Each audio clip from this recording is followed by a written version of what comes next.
Last time on True Dragon Ball Horror, Goku gets a surprise visit from each and every one of his doppelgangers, and being the main character of his series, and as Budokai Tenkaichi 3 fans will tell you, he has the most amount of doppelgangers, and unfortunately for Goku, they are trying to make it so he does not make it out of that room. Today, we have more to this story because not only do we have several more doppelganger videos, fan animations by the awesome Kinzoku Mato who creates this Dragon Ball Horror, but we finally know where this is going. There's a story here that's all connected, and it's just awesome to finally see this as of the making of this video. I actually had to go ahead and re-edit this. They dropped another animation, so we got a brand new one fresh off the presses. That's going to be at the very end. Let's jump in to the first video. You see another person that looks identical to you, run away and hide.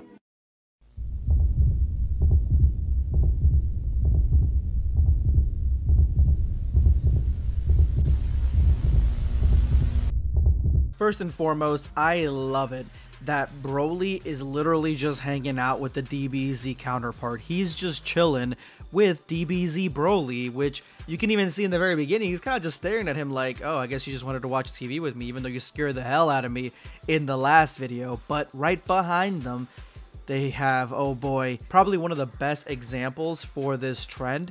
That is Bio Broly. He is here, and oh, does he fit the criteria for Dragon Ball Horror perfectly, guys. He fits it perfectly. He just looks amazing. The eyeballs falling out of the skull. He just fits so well. He's disgusting. He's oozing. He's gross.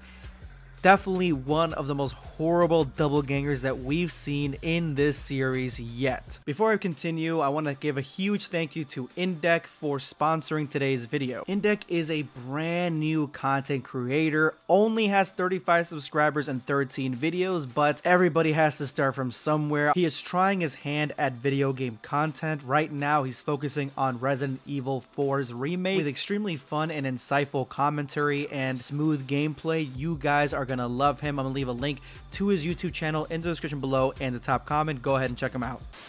What do you want to be when you grow up?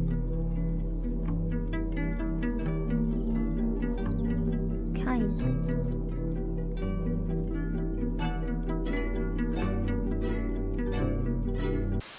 You see another person that looks identical to you, run away and hide.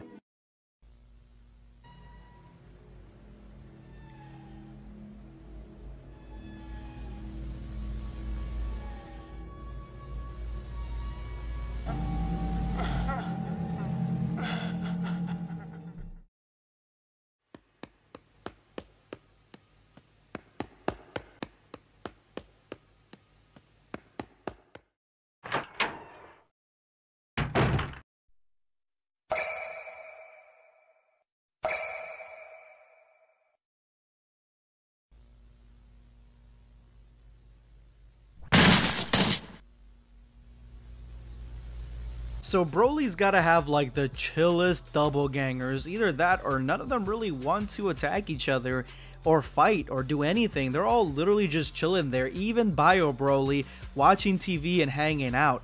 Then they hear Kale coming in, and I think that Kale's demonic design fits her perfectly. It is very, very succubus.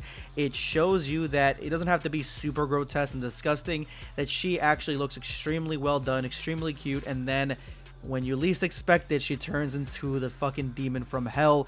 I love the design for it, but at the end, we get our first hint at an ongoing universe with this story. Goku survived the attack from all his doppelgangers. Of course Goku would. He's fucking Goku.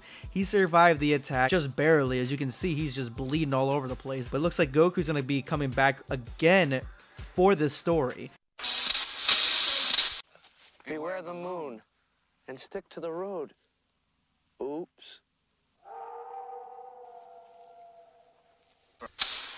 Sir? 俺が化け物？違う。俺は悪魔だ。Gotcha. Let that child alone. You see another person that looks identical to you, run away and hide.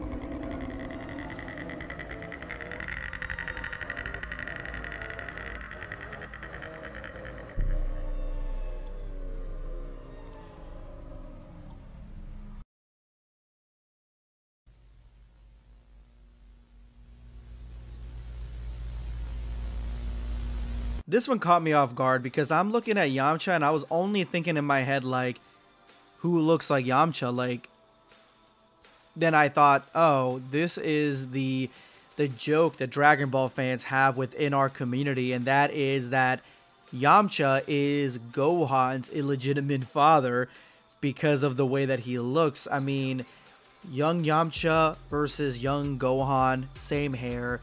When they come older, they look exactly the same as well. And then at the same time, even the future Gohan looks just identical to Yamcha. I think this is more that Akira Toriyama, or at least the creators of Dragon Ball, really kind of like that design, that Yamcha design. So they decided to just give it to Gohan. And that's kind of where that went, because obviously having, you know, him be the father doesn't make any sense. He's not a Saiyan. But in this iteration of Gohan, this spider Gohan that we have, this is probably the one that would freak me out the most. I absolutely hate spiders. I cannot stand spiders. And the fact that this is the first time that we get to see one of these things kill somebody on screen in the iconic way that Dr. Gero murked Yamcha, yeah, this is probably the scariest doppelganger for me, hands down. It is a means to summon us. Explorers in the further regions of experience. Demons to some, angels to others. You see another person that looks identical to you, run away and...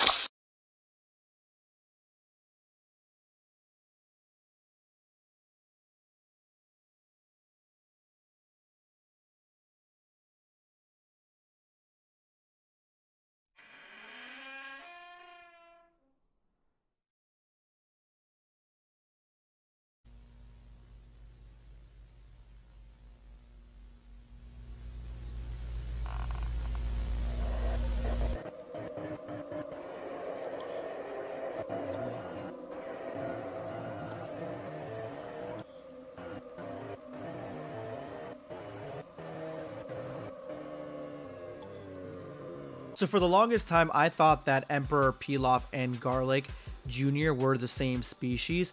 They look identical. A lot of people thought that Garlic Jr. was a Namekian. He may kind of resemble one, but he doesn't look anything like one. He looks like Pilaf. Exactly like Pilaf, nothing else. And he looks like a bigger, buffer version of Pilaf when he gets into like that Dead Zone era, which Dead Zone to me is one of the most underrated Dragon Ball movies of all time. Definitely a banger. I absolutely love it, but a lot of people haven't seen it, and I feel like if you're a Dragon Ball fan, you gotta watch it. But this one I think hits home because of the fact that Pilaf is a little kid in this. He's in his bed. You see this creature kind of lurching over the bed, which is probably like the worst dream that anybody, or the worst nightmare that anybody can have as at a young age, is something from underneath the bed going above your bed. And the time 333, that is the ghost hour, that is the witching hour, if you guys weren't aware of that. So I like it. Everything fits in this. You see another person that looks identical to you, run away and hide.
Bravo, fucking oh.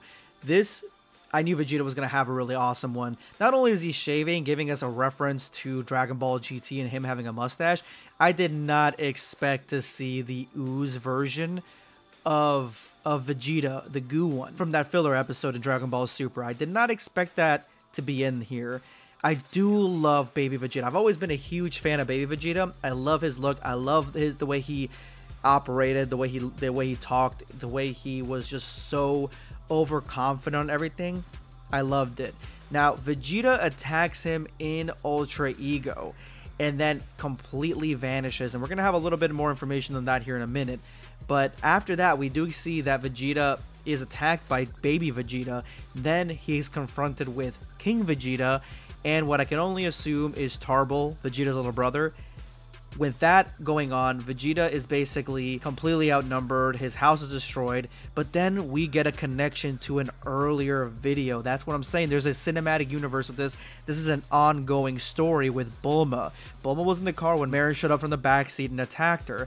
We see here that the car exploded, Bulma died, but this creature, Marin creature, survived. She's all burned up, her hair's gone, but she attacks Vegeta as Vegeta leaves the area to go see the car, sees that Bulma's dead, he's in tears, and then this creature attacks him. So we see that this whole story with all these doppelgangers is connected, and we actually got a little bit of lore as to what the doppelgangers are doing. Kinzoku Mato gives us some added lore as to what the doppelgangers are doing when they come and attack our heroes. So here we have confirmation that Vegeta ended up escaping. He didn't win, he just escaped all the doppelgangers, including the Marin one. But the doppelgangers' main power, as they want to replace, act as a sponge.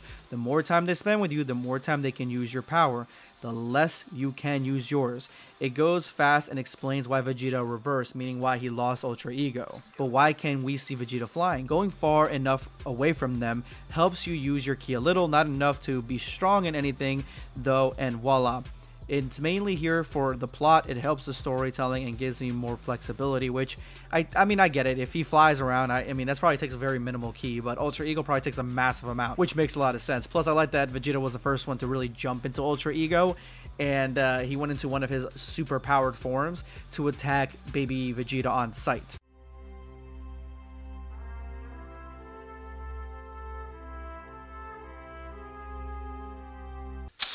You see another person that looks identical to you, run away and hide.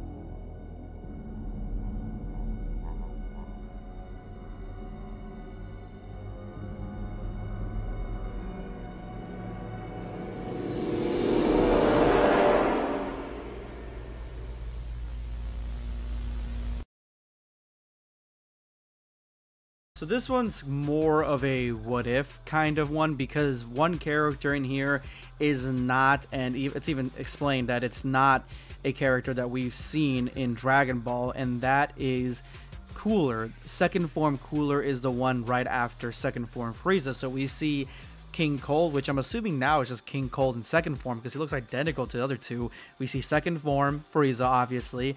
Then we see second form Cooler, which we've never seen before. And it took me a little back. I'm like, who the fuck is this guy? This is more of a what if one. And then the last one is a third form Frost, which is one we did see in Dragon Ball Super. Overall, I don't mind the inclusion of Cooler in this. If we got more what if characters, that'd be kind of cool.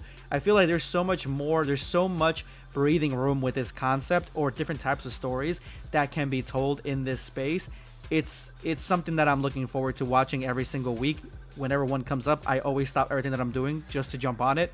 But let me know in the comments below what you guys thought of this.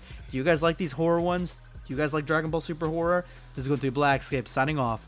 Take care, guys. Subscribe for more content. Or perish.